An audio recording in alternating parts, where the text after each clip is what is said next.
Assalamualaikum warahmatullahi wabarakatuh. Di video kali ini kita akan membahas latihan soal TWK CPNS 2023 dan video ini merupakan video yang ke-31.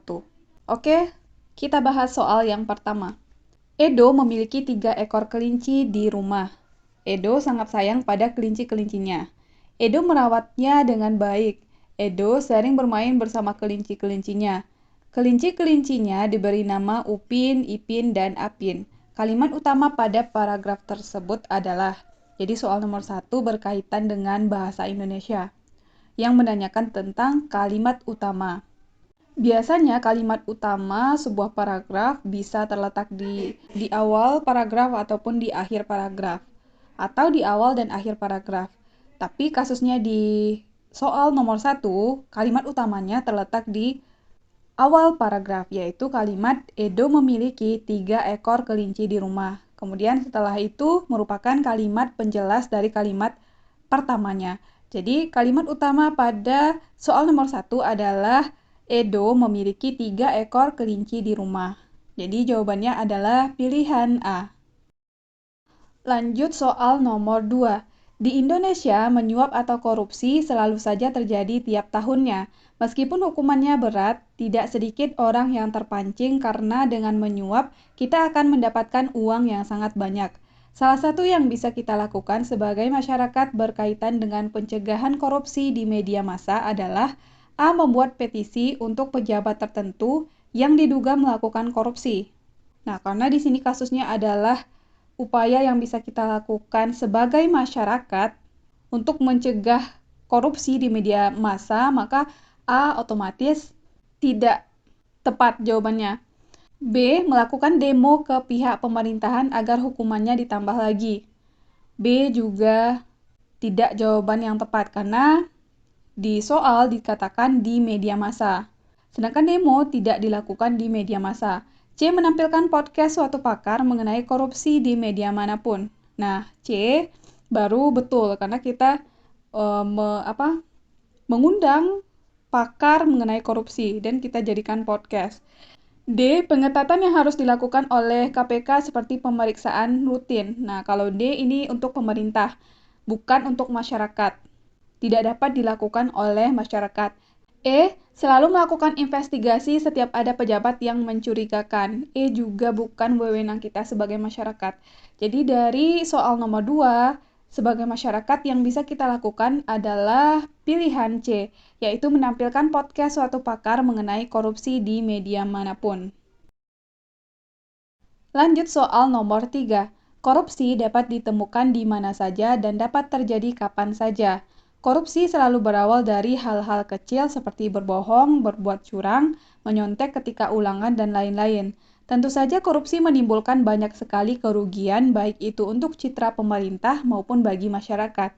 Kerugian yang diakibatkan oleh korupsi kecuali yang ditanyakan adalah kerugian dari korupsi kecuali yang bukan merupakan kerugian dari korupsi. A. Menghambat pembangunan yang ada karena uangnya disuap. Betul. B. Terdapat kejanggalan pada keuangan negara karena data uang tidak sesuai. Betul. C. Tersedianya fasilitas yang memadai bagi masyarakat luas. C. Bukan, karena ini bukan merupakan kerugian yang diakibatkan oleh korupsi. D. Mempersulit ekonomi negara apalagi di zaman pandemi. Betul. E. Mengurangi kualitas ASN dan PNS yang memiliki kejujuran tinggi. Juga betul. Jadi yang bukan merupakan kerugian yang diakibatkan oleh korupsi adalah pilihan C, yaitu tersedianya fasilitas yang memadai bagi masyarakat luas. Lanjut soal nomor 4. Terorisme beberapa kali terjadi akhir-akhir ini dan tidak sedikit merugikan negara dan masyarakat. Tindakan terorisme baru-baru ini mulai dari ancaman bersenjata sampai ke tindakan bom bunuh diri. Tentu saja hal itu dapat meresahkan masyarakat dan membuat masyarakat tidak tenang. Hal yang dapat pemerintah lakukan untuk mengurangi terorisme adalah, pertanyaannya, apa yang dapat pemerintah lakukan untuk mengurangi terorisme? A. Masyarakat harus lebih waspada terhadap kerumunan yang tidak dikenal. Nah, karena di sini yang ditanyakan upaya pemerintah, maka A kurang tepat, karena ini berhubungan dengan masyarakat. B. Pemeriksaan dan penyitaan senjata api ilegal kepada seluruh penduduk. B. Bisa dilakukan oleh pemerintah untuk mengurangi terorisme. Dan ini juga merupakan wewenang dari pemerintah, berarti B betul.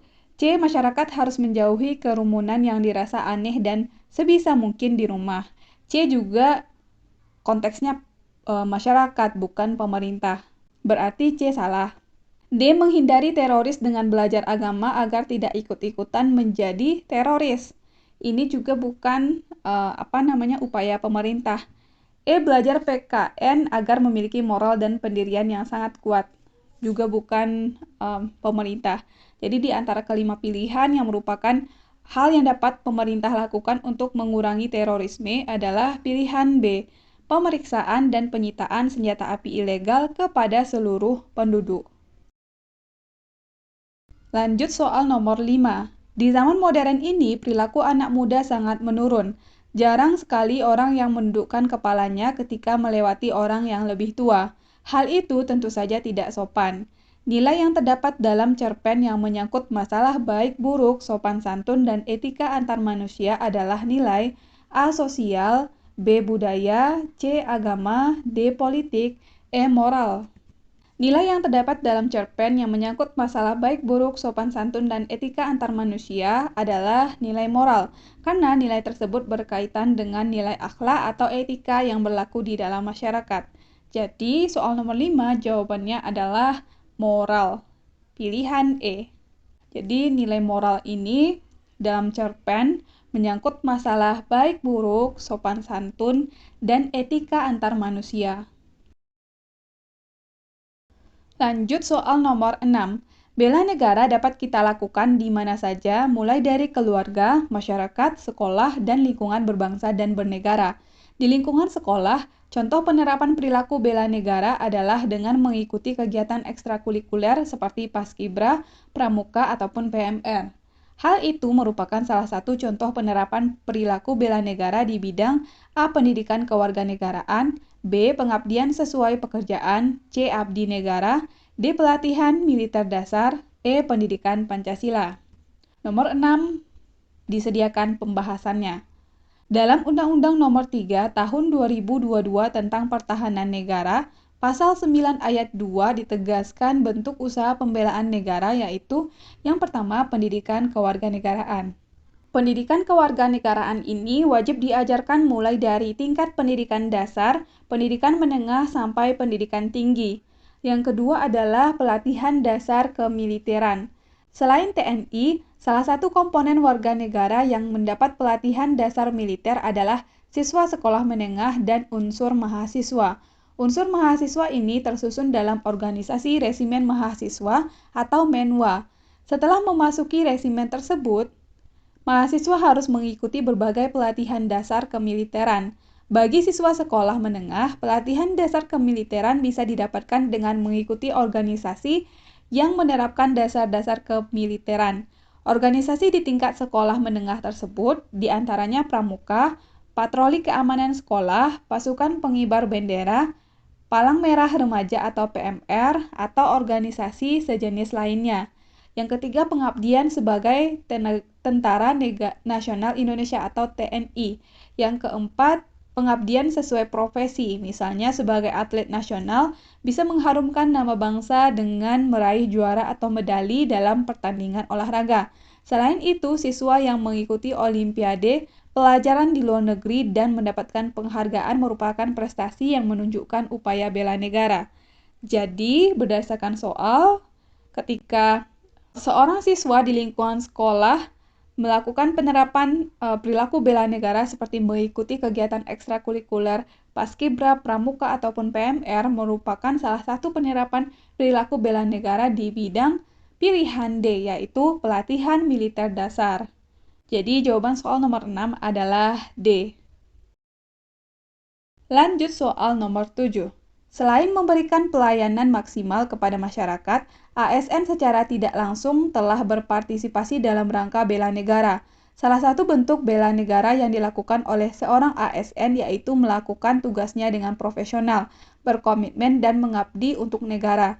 Karena hal itulah pendidikan dasar negara menjadi hal yang sangat penting bagi ASN. Bagi para ASN, pendidikan dasar negara ini bertujuan untuk A. Meningkatkan pemahaman ASN mengenai negara Indonesia. B. Menanamkan pemahaman untuk lebih tahu tentang Indonesia. C. Meningkatkan pemahaman agar lebih maksimal dalam melayani masyarakat. D. Meningkatkan kemampuan untuk menjaga dan mempertahankan NKRI. Agar tidak mudah dihasut oleh orang lain yang ingin melakukan tindakan kejahatan. Di antara kelima pilihan ini, pendidikan dasar negara bagi para ASN tujuannya adalah untuk yang tepat adalah pilihan C, yaitu meningkatkan pemahaman ASN agar lebih maksimal dalam melayani masyarakat. Itulah tujuan dari pendidikan dasar negara untuk ASN, untuk meningkatkan pemahaman agar lebih maksimal dalam melayani masyarakat. Jadi soal nomor 7 jawabannya adalah pilihan C. Lanjut soal nomor 8. Nomor 8 ini merupakan soal bahasa Indonesia. Penulisan gelar yang benar terdapat pada. Nah, ini pilihannya semuanya. Jadi kita harus pilih jawaban yang paling tepat yang sesuai dengan aturan penulisan nama dan gelar. Nah, coba kita lihat pilihan A. Drs.Fahri, M.Si. Nah, di sini salahnya adalah setelah SI seharusnya itu adalah titik, tetapi di pilihan A tidak ada titik setelah SI, berarti A salah. Tetapi setelah DRS titik betul, Fahmi, betul, M titik betul, sedangkan SI-nya salah, berarti A salah. Yang pilihan B, DRS titik Sudirman, betul, M titik SI titik berarti B betul. C, DRS titik Arga, MSI tidak ada titik di gelar MSI berarti salah. D, DRS-nya tidak ada titik, Ardi, M titik SI. Nah, salahnya di bagian DRS, seharusnya setelah itu ada titiknya. Yang E, DRS titik Fikri titik M titik SI titik. Salahnya di bagian Fikri.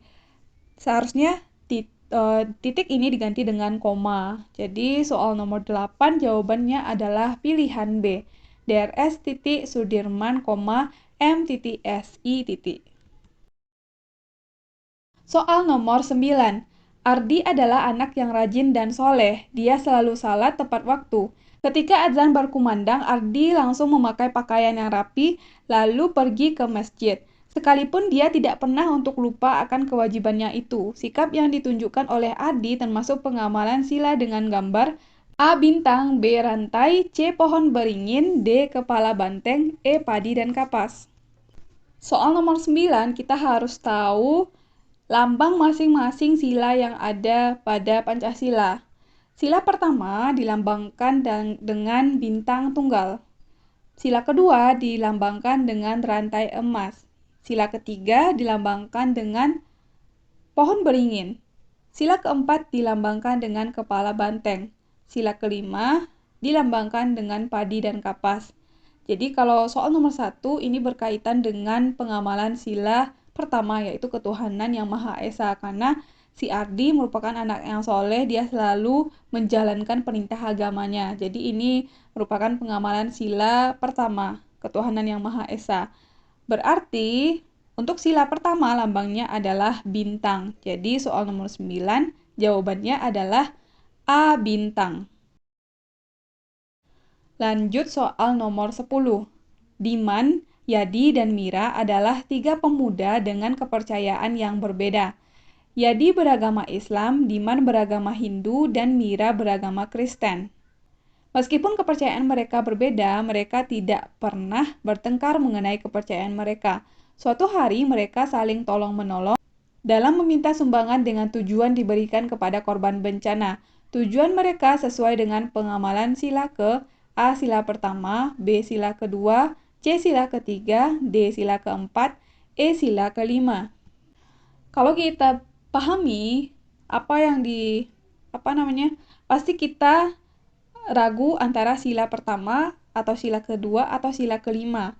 Nah, di sini balik lagi kita harus fokus ke soalnya. Soalnya membahas tujuan mereka sesuai dengan pengamalan sila ke. Tujuan mereka adalah saling tolong-menolong dalam meminta sumbangan dengan tujuan diberikan kepada korban bencana. Berarti di sini ada tolong-menolong membantu korban bencana. Nah, makanya ini tidak merupakan bukan sila pertama. Nah, kalau kita baca lagi, membantu sesama itu merupakan kegiatan kemanusiaan, menolong korban bencana. Makanya ini lebih mengarah ke sila kedua. Di pembahasan sudah disediakan pengamalan nilai-nilai Pancasila sila kedua. Nah, yang pertama, mengakui dan memperlakukan manusia sesuai dengan harkat dan martabatnya sebagai makhluk Tuhan Yang Maha Esa.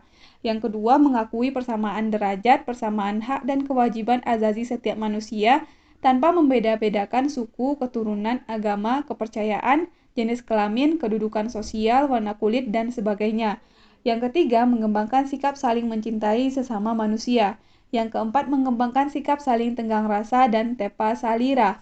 Yang kelima, mengembangkan sikap tidak semena-mena terhadap orang lain. Yang keenam, menjunjung tinggi nilai kemanusiaan. Yang ketujuh, gemar melakukan kegiatan kemanusiaan. Nah, ini termasuk kepada menolong korban bencana.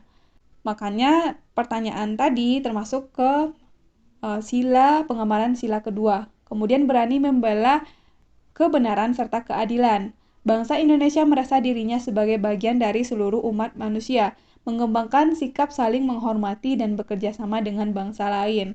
Jadi soal nomor 10 lebih mengarah kepada pengamalan sila kedua.